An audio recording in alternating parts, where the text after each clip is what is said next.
How's it going, my bakers? Hope you're having a great day so far. Welcome back to another video. Today I'll show you how to make a super soft and delicate braided Easter bread. So let's get in the kitchen and get started. Easter is the time of the braided loaf. You can find a few good examples of this in the Breads of Easter playlist. This particular loaf is inspired by the Greek tsoureki, a sweet, rich white bread flavored with orange, mahlab, mastic, and topped with almond slices. This version does not contain mastic, as I could not find it anywhere. I replaced it with some vanilla paste here, but it does contain the other unique spice, the mahlab. It is made from cherry stones, but you can of course adjust the spices to your taste and to availability. You can even use some cinnamon instead if you like. You can also change the shape of the bread, make some rolls perhaps, or little mini braids. Whatever you end up doing, it will turn out ultra soft and flavorful. Perfect for a thick layer of jam, just like this. So let's get right to it. Let me show you how it's made so you can make yours. Starting with the ingredients, we'll need some white bread flour, couple of eggs, milk, butter, salt, yeast, sugar, orange zest, the mahlab.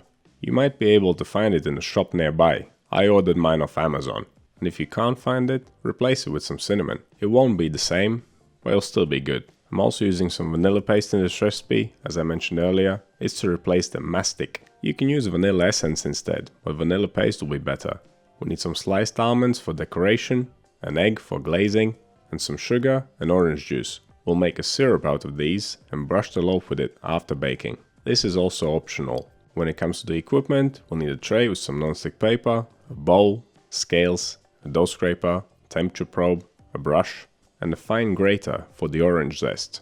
With the ingredients and the equipment out the way, let's start making the dough. First things first, temperature control. My kitchen was relatively cool today at around 20 degrees Celsius or 68 degrees Fahrenheit. So I'm using warm milk at around 35 degrees Celsius or 95 degrees Fahrenheit. This might seem too warm, but I'm using my eggs from the fridge so they will bring down the temperature. As always, I'm aiming for around 25 degrees Celsius or 77 degrees Fahrenheit final dough temperature. This dough is very straightforward. In a large bowl, combine the milk, the yeast, the salt, the sugar, the mahlab, the orange zest, the eggs, the vanilla, and the melted butter. Then mix until the sugar and salt have completely dissolved, and then add the final ingredient, the white bread flour. The dough will seem slightly sticky at the beginning, but that's totally normal. That's because of the eggs and the sugar.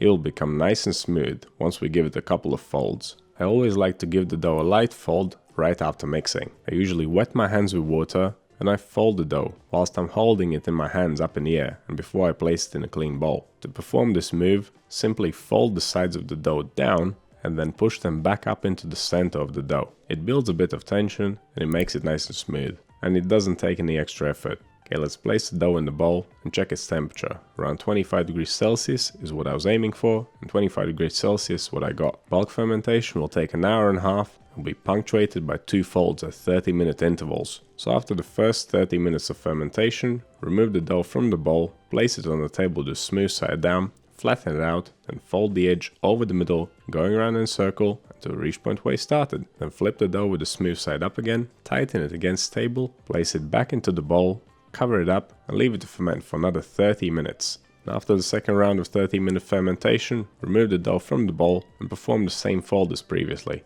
This time around, it will feel a lot tighter than the first time. After the fold, place it back into the bowl, cover it up and leave it to ferment for another 30 minutes.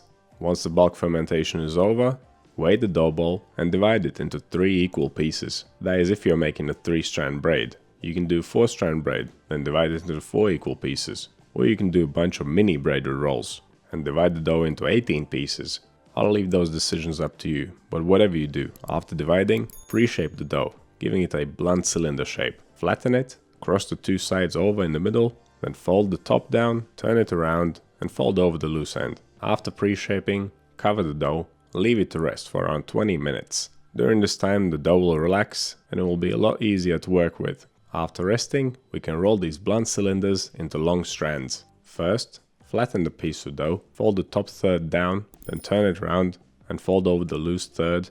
Next, gently and gradually roll it out to a long strand. The length is up to you. You can make a long skinny loaf or a short stubby one, just like I did. I made my strands around 30 centimeters or 1 foot long. I like to taper the ends of the strands. I find that it's easier to braid that way. When it comes to braiding, the 3-strand braid is the simplest one, and most of you already know how it goes. You connect the strands at one end and then you go over, under, over, under. I like to start the braid off with the middle strand on top, and once I'm finished, I like to tuck the ends of the loaf underneath. If you would like to learn how to make a 4-strand braid, I have a video on that. It is my lemon flavored challah recipe. I will leave it linked below. A 4-strand braid is the second easiest braided shape, and it makes for quite a unique loaf, or whatever shape you choose. After shaping, place the loaf on a non-stick paper lined baking tray, cover it up and leave it for the final proof, which should take around 1 hour. This is a quick bread. During this time you want to preheat the oven to 150 degrees Celsius, 300 Fahrenheit, fan on. This may seem like a low temperature, but this loaf colors very quickly. If your oven doesn't have a fan, set it to 170 degrees Celsius or 340 Fahrenheit. Okay, this baby has puffed up beautifully. There are a couple of things left to do before we bake it. We need to glaze it and decorate it. And to make the crust look extra rich, we'll use the double glazing technique. Brush the loaf with egg once, leave it to dry for 5 minutes, and then brush it again. This will make the glaze extra thick, and it will make the crust look extra beautiful. And the sliced almonds will stick to it even better this way. I was real careful when I decorated with the almonds. I placed them on pretty much one by one. You could just throw them on top and press them in using the palms of your hands, but when you take your time and place them one by one, it'll make the loaf look extra fancy. Okay, this thing looks like it's very eager to get baked, so let's get it in the oven. It'll take around 35 to 40 minutes. Just before the loaf comes out the oven, let's make the syrup. Combine the sugar and the orange juice in a small pan and bring them up to a boil. Once the loaf is ready, remove it from the oven and immediately brush it with the boiling hot syrup. This will make it extra shiny, sweet and sticky, and it will make it stay softer for longer. If you are not a big fan of the stickiness, leave the syrup off, but I do like to use it. I mean, just look at that shine. A syrup like this one is especially useful for smaller rolls. It really helps them keep their softness. But there you go, that's how you make a braided Easter loaf. The soft texture of this bread is something else. That is of course all thanks to the eggs, the milk, the butter and the sugar. They all work together for this amazing texture. And the best part was that it was super quick and easy to make. It was only 2.5 hours from mixing to baking, without any special methods, with barely any equipment, and without any special ingredients, except one, which like I said you can replace with something else. So if you need a quick Easter bake in a pinch, this will be a great option. But if you want to make more elaborate Easter breads, head over to the Breads of Easter playlist. You'll find plenty of great options there. So what do you think this braided loaf? And what is your favorite type of Easter bread? Let me know down in the comments. You want to see more videos like this one? Click over here. Subscribe to the channel, click right here. That's all I have for you today. Thank you so much for watching. I'll see you in the next one.